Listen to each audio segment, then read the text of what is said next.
If you were alive in 1947, you remember seeing Billie Holiday on stage at Carnegie Hall, that white gardenia glowing against her dark hair under the spotlight. Everyone thought it was just her trademark, her signature style, but backstage, something else was happening. Her hands trembled as she pinned that flower, covering something the audience should never see. Lady Day's gardenia held a secret that connected her to her mother Sadie, to her addiction, to every scar she tried to hide. What really lay beneath those white petals would change everything you thought you knew about the legend. If you want to discover more untold stories about Billie Holiday and the secrets she carried, subscribe to our channel. These are stories that changed history forever, and you won't want to miss what's coming next. Every night, without exception, Billie Holiday performed the same ritual. An hour before showtime, she would sit at her dressing room mirror, staring at her reflection with an intensity that made everyone around her uncomfortable. Her assistant would bring a small white box, and inside, wrapped in tissue paper dampened with water to keep it fresh, lay a single white gardenia. Holiday would lift it carefully, as if it were made of glass, and for a moment she would just hold it. Some nights, stagehands reported hearing her whisper to the flower. Other nights, tears would stream down her face before she'd even pinned it in place. What no one understood at the time was that this wasn't just a pre-show routine. It was an act of survival, a bridge between the woman she was and the legend everyone expected her to be. The gardenia became so synonymous with Billie Holiday that photographers wouldn't even consider shooting her without it. Magazine covers, album sleeves, promotional materials, they all featured that pristine white flower nestled in her hair. But if you look closely at photographs from different periods of her career, you'll notice something disturbing. In early pictures from the late 1930s, the gardenia sits elegantly, almost playfully, at an angle that suggests confidence. By the late 1940s, it's positioned differently, more deliberately, covering specific areas. And in her final photographs from 1958 and 59, the flower appears larger, more strategically placed, as if it's working overtime to conceal something the camera shouldn't capture. Holiday had a story ready for anyone who asked about the gardenia. She'd smile that crooked smile of hers and explain that she'd burned her hair so badly with hot curling irons that she needed something to cover the damage. It was a believable story, the kind of beauty mishap that made her seem more human, more relatable. Women in the audience would nod knowingly, having their own battles with curling irons and Marcel waves. The press loved it because it gave them a harmless angle, a touch of vulnerability without any real darkness. Even Frank Sinatra, who knew Holiday better than most, repeated this story in interviews. But Sinatra also said something else, something that journalists often left out of their articles. He said the gardenia was her armor, and that on the nights when she wore it tilted too far to one side or struggled to pin it properly, he knew she was fighting a battle no one else could see. The truth about the burns wasn't completely false, but it was only a fraction of the real story. Holiday did burn her hair. That much was accurate. In the 1930s and 40s, African-American women who wanted to straighten their hair often used pressing combs heated over open flames. The process was dangerous, and burns were common. But Holiday's burns weren't accidents of vanity. They were the result of sessions that went on too long because her hands shook too much to hold the comb steady. They were burns that happened because she'd fall asleep with the hot comb still in her hair, too exhausted or too high to care about the smell of singed hair filling the room. The gardenia covered those burns, yes, but it covered so much more. To understand the gardenia's real meaning, you have to go back to Baltimore, back to a small row house where a young girl named Eleanora Fagan lived with her mother, Sadie. Sadie Fagan was a domestic worker, cleaning houses for white families who treated her as if she were invisible. She worked brutal hours for minimal pay, her hands raw from lye soap and scalding water. But Sadie had one small luxury she allowed herself, one tiny rebellion against the hardness of her life. Every Sunday, if she had any money left over after paying for rent and food, she would buy herself a single white gardenia from the flower vendor on the corner. She would pin it to her dress, and for those few hours on Sunday afternoon, Sadie would walk through Baltimore with her head high, that white flower announcing to the world that she was more than just a cleaning woman, more than just another invisible black woman in a city that didn't see her as human. Eleanora worshipped her mother, In a childhood marked by abandonment, abuse, and institutions, Sadie was the only constant, the only source of love. And Eleanora noticed everything about her mother, especially that Sunday gardenia. Years later, when Eleanora had become Billie Holiday and was singing in Harlem clubs, she started wearing gardenias in her hair. At first, it was simple tribute, a way of keeping her mother close even when Sadie was back in Baltimore and Billie was building a career in New York. When Sadie moved to New York to live with her daughter, seeing that gardenia in Billie's hair every night brought tears to her eyes. It was as if all her sacrifices, all those years of scrubbing floors and biting her tongue, had bloomed into something beautiful in her daughter's success. But then Sadie died in 1945, suddenly and without warning. Billie was on tour when she got the news, and by the time she made it back to New York, her mother was already buried. The grief was catastrophic. Friends reported that Holiday didn't speak for 3 days. When she finally returned to performing, something had changed. The gardenia was no longer just a tribute to a living mother. It became a memorial, a way of carrying Sadie's spirit into every performance. Holiday told her pianist Bobby Tucker that wearing the gardenia made her feel like her mother was watching from somewhere, proud of what her daughter had become. But there was something else in Holiday's voice when she said it. Something that suggested the gardenia was also an apology for everything Sadie never got to see, for all the darkness that was coming. By 1947, Billie Holiday's heroin addiction was no longer a secret whispered in jazz clubs. It was an open wound, and everyone could see it. Her performances became unpredictable. Some nights, she would take the stage and deliver vocals so heartbreaking that grown men wept. Other nights, she could barely stand, her voice a shadow of its former power, her timing off, her presence diminished. The gardenia, during this period, took on a new and terrible purpose. It no longer just covered burned hair or honored a dead mother. Now it concealed the physical evidence of addiction that Holiday could no longer hide with makeup alone. Needle tracks appeared on her neck when she ran out of usable veins in her arms. In the harsh glare of stage lights, those marks would be visible to everyone in the first few rows. So the gardenia grew larger, positioned more strategically, sometimes accompanied by scarves or high collars. But it wasn't just the track marks. Addiction ravaged Holiday's body in ways that went beyond injection sites. Her hands developed a tremor that made it difficult to hold a microphone steady. Her skin took on a grayish quality that no amount of stage makeup could fully correct. Her hair, already damaged from years of processing, began to thin and break. The gardenia became a focal point, something for the audience to look at so they wouldn't notice everything else that was falling apart.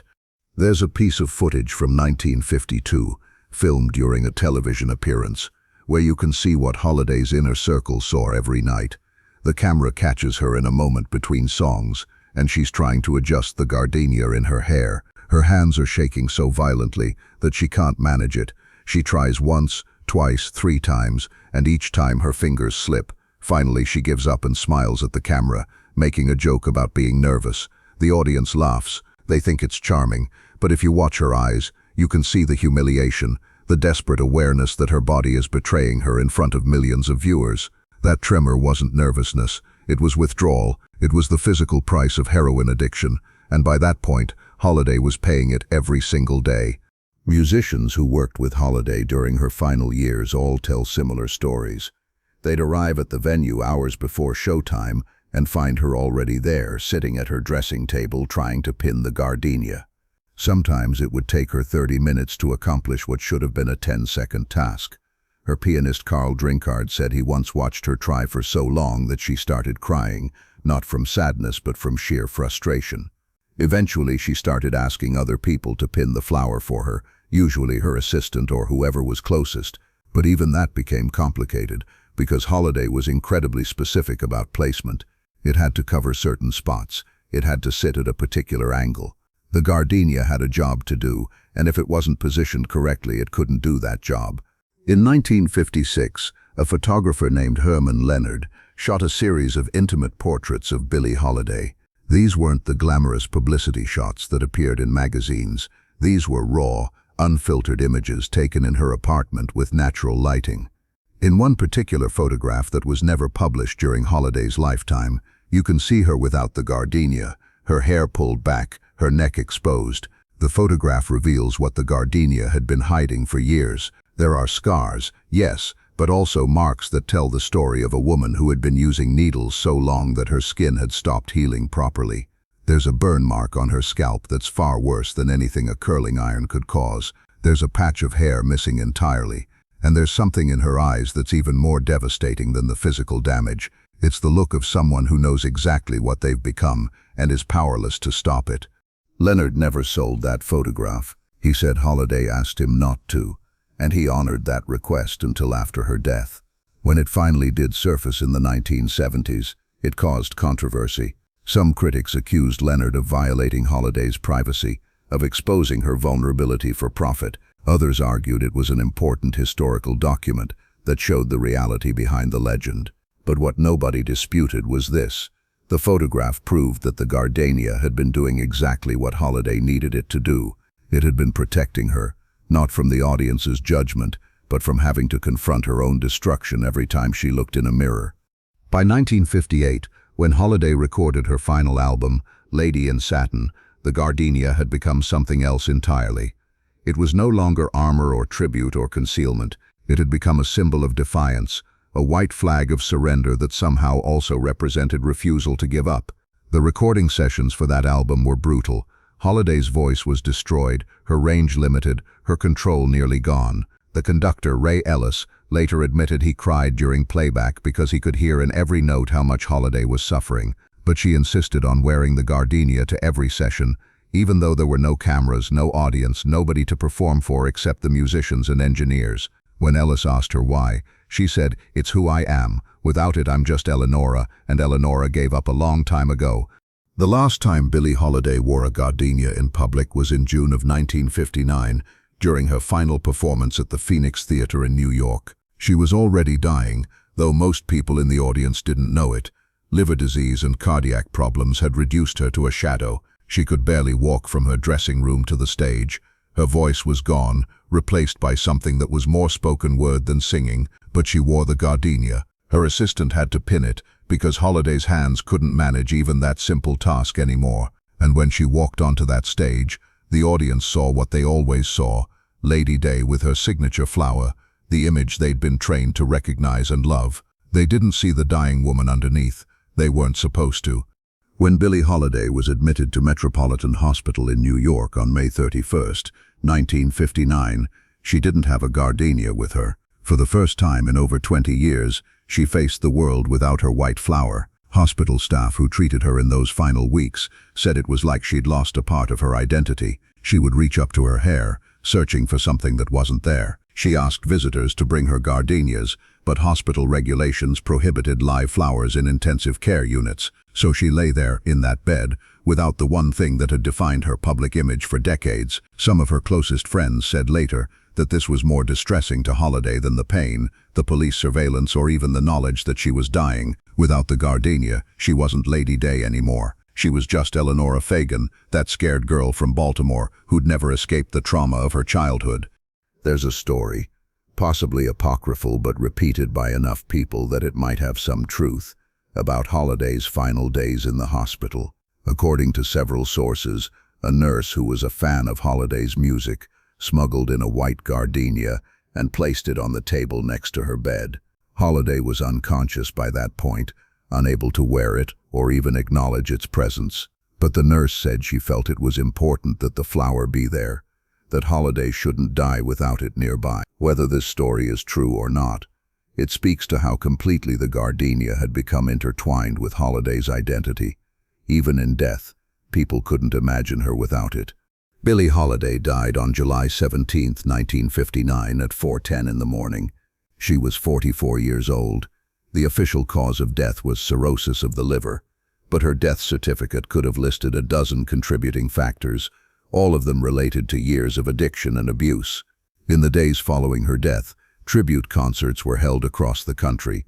At nearly every one, performers wore white gardenias in their hair or placed them on empty microphone stands. The flower that had once been Holiday's private symbol of pain, love, and survival became a public symbol of remembrance. It still is. Visit Billie Holiday's grave in St. Raymond's Cemetery in the Bronx, and you'll find white gardenias left by visitors who weren't even born when she died. What's remarkable about the gardenia's legacy is how it's been reinterpreted over the decades. In the immediate aftermath of Holiday's death, people focused on the glamorous aspect of the flower, treating it as a fashion statement, a signature look. By the 1970s and 80s, as more information came out about Holiday's struggles with addiction and the racial persecution she faced, the gardenia began to be understood as a symbol of resilience. Contemporary artists like Andra Day, who portrayed Holiday in the 2021 film The United States vs. Billie Holiday, wear gardenias as both tribute and statement, acknowledging the complexity of what that flower represented. It wasn't just beauty, it was survival. It wasn't just style, it was armor. Looking back now, with the perspective of time and the knowledge of everything Billie Holiday endured, it's almost unbearable to realize how visible her pain was and how deliberately we chose not to see it. The gardenia was right there, literally covering the evidence of her suffering, and we treated it as decoration. We applauded the image while ignoring the reality. Holiday herself enabled this, of course. She wanted the gardenia to do its job. She wanted to be Lady Day, not Eleanora. She wanted to be the legend, not the broken woman. But there's a tragedy in that choice, in the way she felt she had to hide her humanity in order to be loved. The gardenia represents one of the fundamental contradictions of fame, especially for women, especially for black women in mid-century America. Billie Holiday had to be both authentic and performative, vulnerable and untouchable, accessible and mysterious. The gardenia allowed her to navigate that impossible balance. It was real, it had genuine meaning and history, but it was also costume, part of the performance. It let her reveal and conceal simultaneously. It was the most honest lie she ever told. In the end, the secret behind Billie Holiday's gardenia wasn't really about burns or track marks or trembling hands, though all of those things were true. The secret was that the gardenia was the last piece of Eleanora Fagan that survived inside Billie Holiday. It was the Sunday flower her mother wore, the symbol of dignity and beauty in a world designed to strip both away. It was armor and vulnerability, memory and hope, love and loss, all contained in a few white petals pinned to dark hair. Every night, when Billie Holiday put on that gardenia, she was saying something that nobody understood at the time. She was saying, "I'm still here. I'm still Sadie's daughter. I'm still that girl who believed beauty could exist even in Baltimore row houses. I'm still fighting." And the flower, fragile and temporary and already dying from the moment it was cut, said everything about the woman who wore it. Beautiful, damaged, impossible to look away from, and gone far too soon.